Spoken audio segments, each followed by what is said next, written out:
Благодарам, председателе. Почитувана колешке, зборот транспарентно оваа влада, вклучително и ова парламентарно мнозинство, премногу често го употребува и таму кај што треба и таму кај што не треба. За жал, се почесто таму кај што не треба. Знаете што е транспарентно?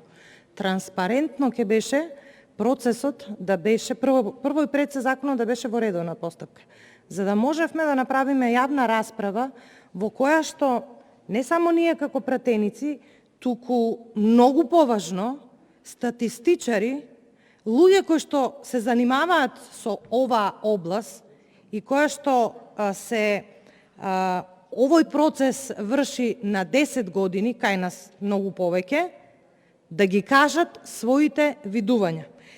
Говоревте за и повикувавте за заедничко донесување и така натаму. Ние еве 2 дена, 3 дена веќе ги кажуваме нашите забелешки, но за жал стручните луѓе не можеа тука на јавна расправа да ги кажат своите забелешки, па ќе ги гледаме по медиумите и тоа ако ги викнат, не сите, се разбира. Па затоа, еве, не се ова мои забелешки, ќе ви прочитам што вели поранешен директор на Државниот завод за статистика. На прашањето дали сме подготвени за попис во 2021, вели дека не сме подготвени. И објаснува. Многу е долго објаснувањето, немам време, накратко.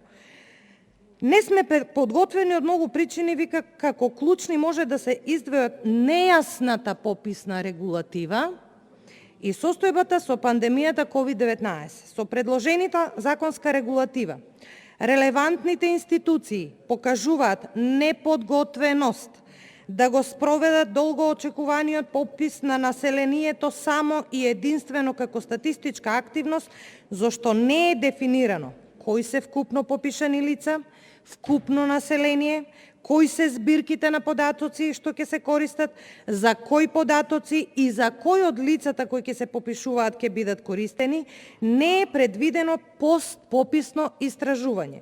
Стручната јавност не е спремна да биде подценета, внимавајте, подценета со игнорирањето во оваа фаза, игнорирањето од страна на законодавниот дом, ниту пак да прифати неверодостојни пописни резултати кои може да имаат многу далекусежни негативни последици.